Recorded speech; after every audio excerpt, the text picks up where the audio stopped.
Welcome to Choice Classic Radio. Like us on Facebook, subscribe to us on YouTube, and help keep this show alive by donating at choiceclassicradio.com.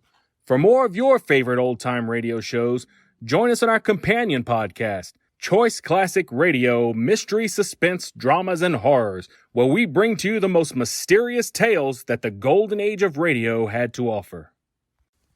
And now, with 677 episodes made, airing on the Mutual Broadcast Network from 1937 to 1954, we bring to you The Shadow.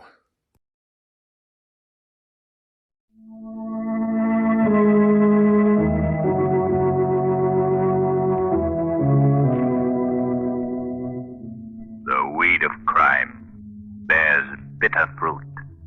Crime does not pay. The Shadow knows.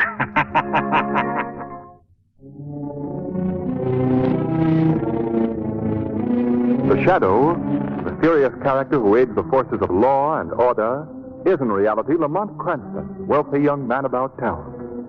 As the Shadow, Cranston is gifted with hypnotic power to cloud men's minds so that they cannot see him.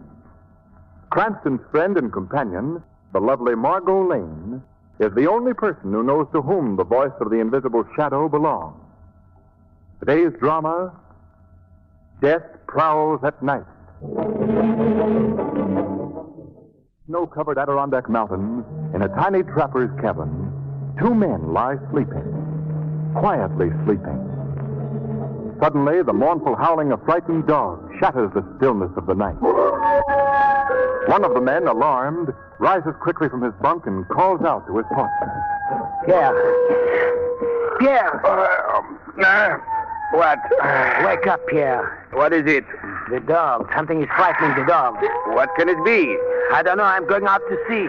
Do you wish to take my gun? No, I won't need it. All right. I shall put on my boots. What is wrong with your dog? I will come out and join you in a moment. Why are you howling? Can you see anything, Philip? No, that does not seem to be. Philip! Philip, what is wrong? I'm coming, Philip. Yeah!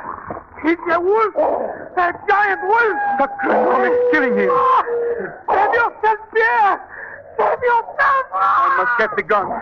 The animal is turning on me. I must get the gun. If I can make the cabin, I will...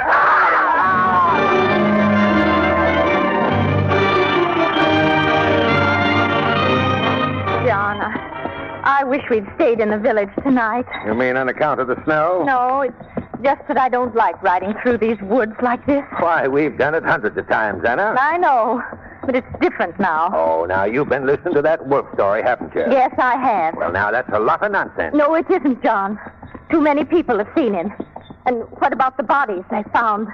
Bodies just torn to pieces by a savage beast. Now, Anna, we'll be home any minute now, and you'll be... Listen. What's that? Why, just dogs howling, that's all. Those dogs are frightened. I can tell by the sound. Now, Anna, stop imagining things. Get up there, boy. That howling is coming from somewhere behind us. All I can see is dark woods.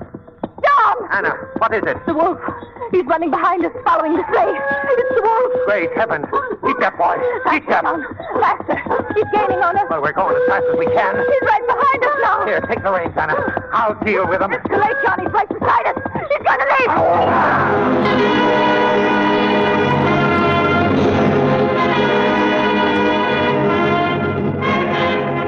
Margot, look at that moon. Yes. Oh, it's so bright, Lamont, we could almost go skiing again tonight after dinner. We could at that. How about it, Joe? You've been a guide around here for a long time. Do people ever do any moonlight skiing? Well, they have in the past, Mr. Cranston, but... Well, I wouldn't advise it tonight. Well, why not, Joe? Well, it wouldn't be safe. Oh, you mean this wolf scare that's going around? Yeah. Joe, I'm surprised at you. I've never heard of a man who's lived in the woods all his life being frightened by any animal. I'm not frightened by any animal. Just a moment. What do you mean, Joe? This beast is not an animal. You mean a human is responsible for all these killings? A human mind is. A human mind in the body of a savage wolf. I don't understand, Joe. Have either of you ever heard of a werewolf? Yes, I've read about them. Werewolf is a man who possesses the power to transform himself into a savage beast. That's right. I believe that the legends about them have all come from Central Europe. I don't think they are legends, Mr. Cranston. I believe they are fact. You see, I was brought up in Central Europe. Oh, now, Joe, you're not asking us to believe that we have a werewolf here in the Adirondacks. Well, you can believe what you wish, but I know what has been going on. I myself have seen the animal. Its cunning behavior, its ability to appear and disappear at will, its method of killing. There is a werewolf here. I'm sure of it. Well, I can't argue with you, Joe. Here's your cabin, Margot. Yes. All right, I'll meet you at the lodge, Lamont, as soon as I'm dressed. Righto. See you later. All right. And I'll keep an eye out for the wolf, Joe. Good old Joe. He's certainly... Good evening, Miss Lane. Oh, you surprised me, Marie. Sorry, mademoiselle. Would you draw a tub for me, please? Oui, mademoiselle, I have already done so. Oh, good. I trust that you enjoyed your skiing today. Oh, it was wonderful. Will you be wearing this blue dress, mademoiselle? Yes, that'll be all right. Marie, you hear those dogs howling? Oui, mademoiselle. Eerie sound, isn't it? They often are like that at night up here, mademoiselle. I would not worry about it if I were you. Oh, they don't bother me. I was just... Oh, there's someone at the door. Will you see who it is, Marie, Oui, please? mademoiselle. Good evening. Oh, good evening, doctor. Who is it, Marie? It is Dr. Vendel, mademoiselle. He often comes here to the lodge. Oh, does he want to see me? Yes, if I may. Oh, then will you come in? Thank you. Good evening. Good evening. You're Miss Lane, I believe? That's right, Doctor. I saw you out skiing today. I wondered if you'd sustained any cuts or bruises that might need attention. No, I seem to have come through without a scratch, thank you. Oh, that's fine. Fine. Up here for a rest, are you? Why, yes, sort of. Been tired, have you? Well, more in need of a change, I'd say. I see. Then you should not be indulging in such violent exercise as skiing. You should be resting, relaxing. I suppose you're right. This is a personal question, I know, Miss Lane. But have you had any medical attention lately? Have I had any... Oh, no. Not in the past 6 months. I see. Why do you ask, Doctor? Young lady, you are in a very highly nervous state. I make this statement freely because I specialize in such work. I suppose I should not have told you this. No. No, I'm glad you did. Your eyes have a strained look. They are weary. Very weary. Is that not so? Yes. Yes. Sit down, Miss Lane, please. Sit down? Yes. No, this chair, please. Yes. That's it. Now just relax. Now, think only of peace. Look at me, Miss Lane. Look at me. Do you feel better now? Yes. Yes. I should say, Miss Lane, that you are very badly in need of constant medical care for the next few days. Don't you agree with that, Marie? Oui, Doctor. I do. I have a small sanitarium nearby, Miss Lane. An excellent place for you to rest. I suggest that you spend a few days there. Whatever you say, Doctor. Fine. Pack some of Miss Lane's clothes immediately, Marie. We are leaving for the sanitarium at once.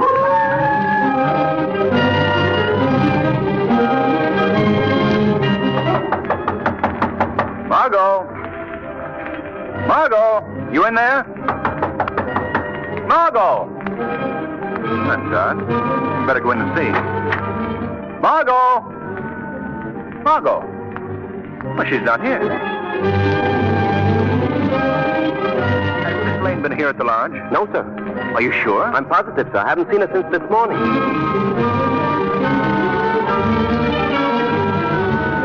State police, attention. State police, attention. Be on the lookout for young woman missing since 6 o'clock this evening. She is 5 feet, 5 inches tall. Weight 118.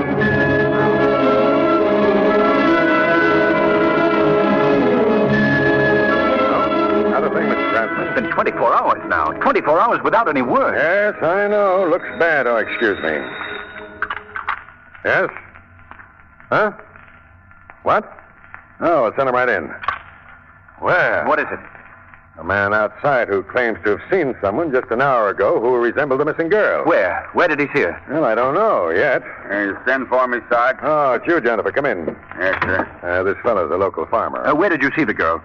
Right near my house. I seen her. Just an hour ago. Where is she now? I don't know. Good heavens, man. Don't you realize that half the police in the state were looking for her?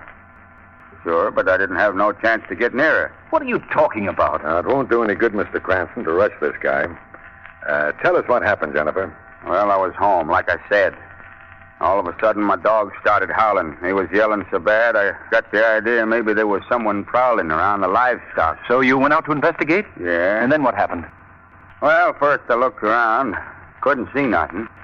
Then all at once I spotted somebody down in the lower field. It was a girl. Young, tall brunette? I don't know whether she was a brunette or not. She was wearing a white ski suit. That was Margot, all right. Running through the field in the moonlight. Running real fast, she was. And at her side was what appeared to be a giant gray dog, like. Did you call out to her? Didn't have no chance.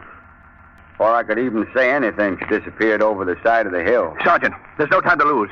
We must go to this man's farmhouse at once.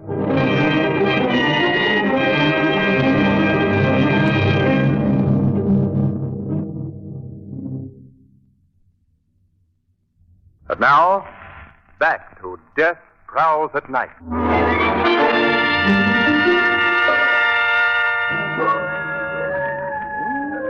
I'll take a squad up the other side of the hill, Mr. Cranston.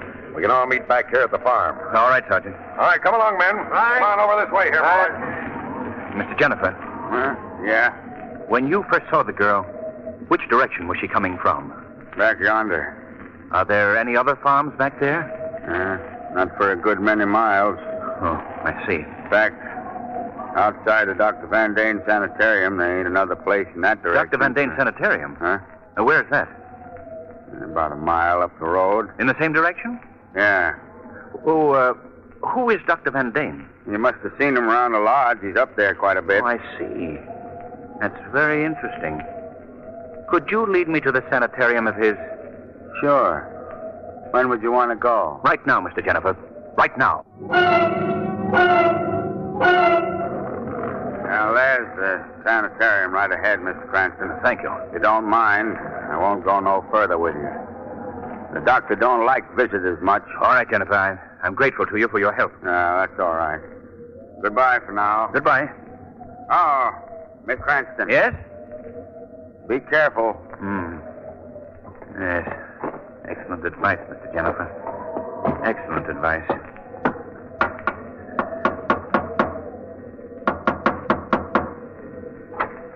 Yes? I'd like to say, aren't you Marie, Miss Lane's maid? Oui, monsieur. Well, where is she? Where is Margot? I do not know. Don't lie to me. Where is Miss Lane? Is that you, Lamont? Margot! Hey, let me in. Please, monsieur, Margot! you nothing else. Margot, where are you? Right in here, Lamont. Oh, darling. Darling, you're all right. You're all right. Of course I am. Why are you so upset? Why am I upset? With half the countryside searching for you, not knowing if you're alive or dead? You had searching parties out for me? But of course. That was silly of you. Silly of me? Yes. Margot, don't you understand? I was alarmed about you, why you had disappeared and where. Tell me, what are you doing in this place? I've come here for a rest, that's all. A rest? Yes. Yes, is there anything wrong in that? Well, no, Well, then but... stop behaving like a schoolboy. Margot. Leave me alone, will you? Margot, just tell me this. Why did you leave the lodge as you did without telling me where you were going? I didn't think it's necessary to tell you. Well, how did you meet Dr. Van Dane? He came to my cabin at the lodge. You've never seen him before? No, Then how did you know it was safe to come here to this place? because I trusted him. He's a very fine old gentleman. Oh.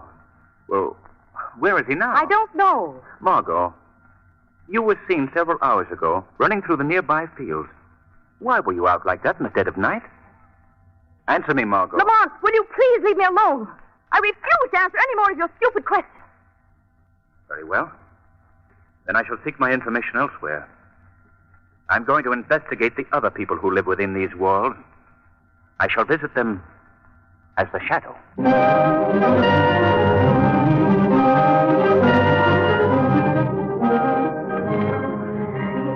Only I could get to sleep. Sorry to disturb your Where? Don't be alarmed, Marie. I've chosen to make myself invisible to your eyes. Oh. Where are you? I am called the Shadow. What are you doing here? Why have you come to see me? I am seeking information from you, Marie. Information about Dr. Van Dyne. What about him? Where is he now, do you know? No. He has gone out. At this time of night? Where did he go? I do not know. Don't you think it odd that he should choose this hour to be out in this mountain wilderness? I do not question the doctor's habits. You came here last night with Miss Lane, did you not? Oui, monsieur. Why? Why was she brought here? How did he persuade her to come? He did not persuade her. She came of her own free will. You've known Dr. Van Dyne before, haven't you? Answer my question. Oui, monsieur. For how long? How long have you known him? What difference does that make? It makes a great deal of difference.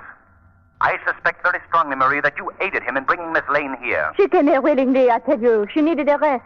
Are you trying to make me believe that she chose to come to a sanitarium where she is the only patient? Yes. I've just determined that fact by searching the building. I know nothing about that. But you do know something about Dr. Van Dyne, more than you're willing to tell me. No. Well, I shall continue to question you until you do. No. No, leave me alone, please. Where did he come from? What is his background, his place of birth? He was born in Europe. That is all I know. In Central Europe? Oui, I believe so. That's most revealing. Does Dr. Van Dyne often indulge in nocturnal prowling? I do not know. You do know, but you're afraid to tell me. Oh, please, monsieur. Do not ask me any more questions. How does Dr. Van Dyne feel about dogs? Does he have any around the house? No, he hates dogs. Then how do you account for the fact that Miss Lane was seen several hours ago running through the fields with what appeared to be a giant beast? I do not know what you are talking Yes, about. you do. You also realize the significance of the appearance of Miss Lane with that huge dog-like animal, don't you? No, You no, suspect just as I suspect. What this means. But the thought is too horrible for you to voice, isn't it? Stop torturing me. You're being very foolish, Marie. By your very silence, you're bringing about your doom. What do you mean, monsieur? Don't you see what is happening? Your place is being taken. Already you've been supplanted by Miss Lane. No, monsieur. When Dr. Van Dyne has no further use for you, you know what that can mean, don't you? Yes. Then you must do something about it. You must act quickly. What is there to do? I am getting that young woman out of here at once. Meantime, you can call the police. If you tell them everything you know about Dr. Van Dyne, there is still a chance for your salvation. What? That is my only chance? Your only chance. But you must do this at once.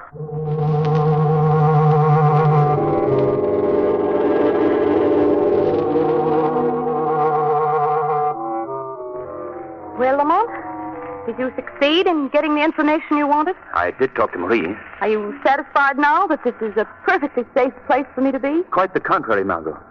I'm taking you out of here at once. Lamont, what are you saying? I found out something about Dr. Van Dyne. If it's true as I think it is, your life is in danger every moment that you're here. Oh, Lamont, you can be so melodramatic. Margot, I'm giving you cold, hard facts.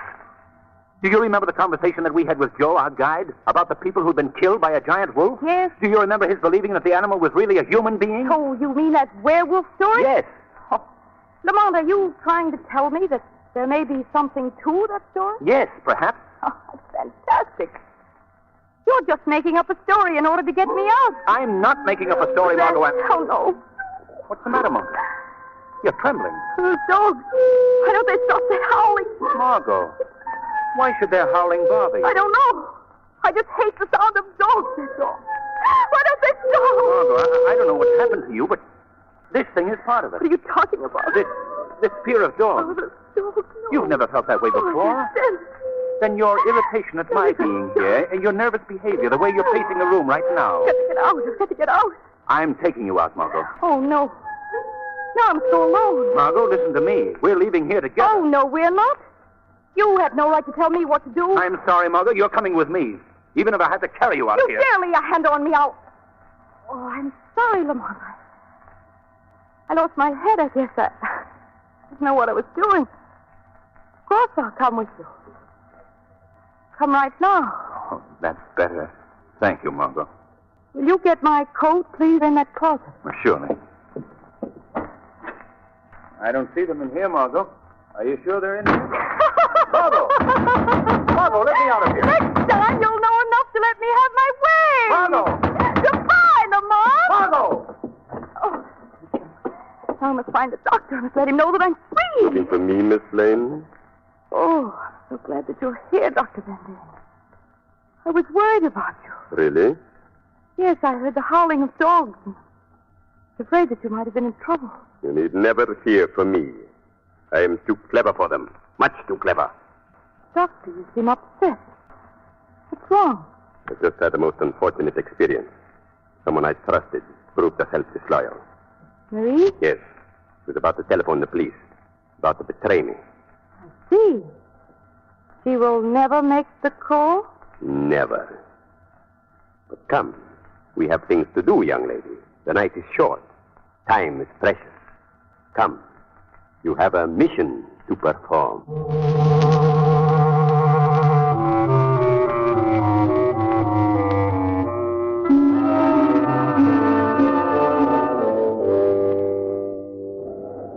Tell me, did you enjoy the sense of freedom that you found earlier this evening? Running through the open fields? Oh, yes. Yes, I did. I am pleased. You are progressing rapidly. I shall always follow your instructions. Excellent. You are most obedient. Come now. We are setting forth on our first great adventure. The supreme adventure. Before the night is over, you shall have learned to kill. I am ready. Very well. Come with me. Who is that? One moment, Dr. Van Dam. The shadow. Who spoke? I see no one. The young lady knows who I am, Doctor. Yes. Yes, it is the shadow. Young woman, do you know this unseen voice? Yes. Why is he here? How did he find us? I can answer that for you, Dr. Van Dam. I am here to save this young woman from your evil power. I do not know what you're talking I about. don't wish to be saved. Leave me alone. I am aware of what you've done to this girl, Doctor. You've influenced her mind, robbed her of a power to think for herself. By some form of hypnosis, you've gained control of her every thought. That's not true. Did you hear that, Shadow? She herself denies this. She denies it because you've willed her to do so. But I'm going to break this hold you have on her. No. No. I, too, possess the secret of hypnosis. And I believe that my power is greater than yours, Doctor. Just as the power of good is always greater than the power of evil. Leave me alone. Make him leave me alone. I am warning you, Shadow. Do not meddle in my affairs. You can't frighten me. Not when I know as much about you as I do. What? What do you know about me? That you are the one who is responsible for the savage, brutal killings in this neighborhood. That you have committed these crimes in the guise of a wolf. You mean I've transformed myself into an animal? Exactly. That is preposterous. You are going back to medieval superstition, to the legend of the werewolf. It's possible you might possess that power, Doctor. How dare you say such a thing? Margot, listen to me. No. No. I am using all the power that I possess to reach into your mind. Oh, Feel it. please. Feel that power. No. Let my thoughts link with yours. Let them join together and drive out all evil. Remain firm, young lady. Do not listen to his lies. I'm trying, Doctor. I'm trying. Concentrate on one thing and one thing only, Margot. The thought that I'm sending to you. Grasp it. Hold it in your mind. Drive it from your mind, young lady. Please, please, both of you. I can't think. It will come through, Margot. The thought will come through. Those dogs. Where are those dogs? They are looking for you, Doctor. Those dogs? They belong to the police. Huh? That frightened you, doesn't it? You are not able to concentrate now. Please, please, Doctor. The way is clear now, Margot. You can receive my thoughts alone. You're coming back to me. You're coming back to me. Yes. Yes. Lamont. Lamont. There, Dr. Van Dam. Lamont. Your spell is broken now. Dogs. They're coming nearer. Yes, soon the police will be here. Someone get away. They will never get me. You're staying here. Oh, no. Oh, no. Come back here, Dr. Van Dam. They'll never get me!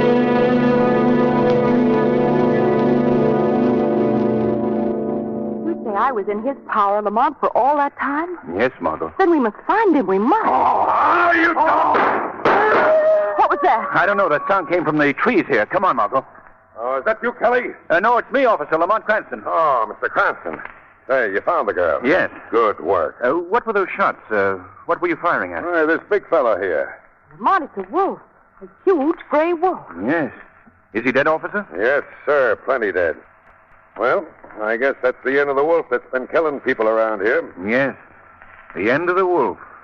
And it may also be the end of Dr. Van Dam.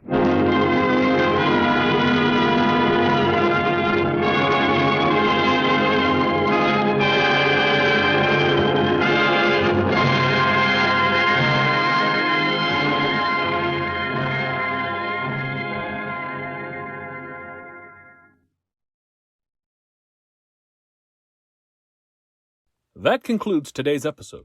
We'd like to thank you and remind you to donate at choiceclassicradio.com. Remember, your donations make episodes like this possible.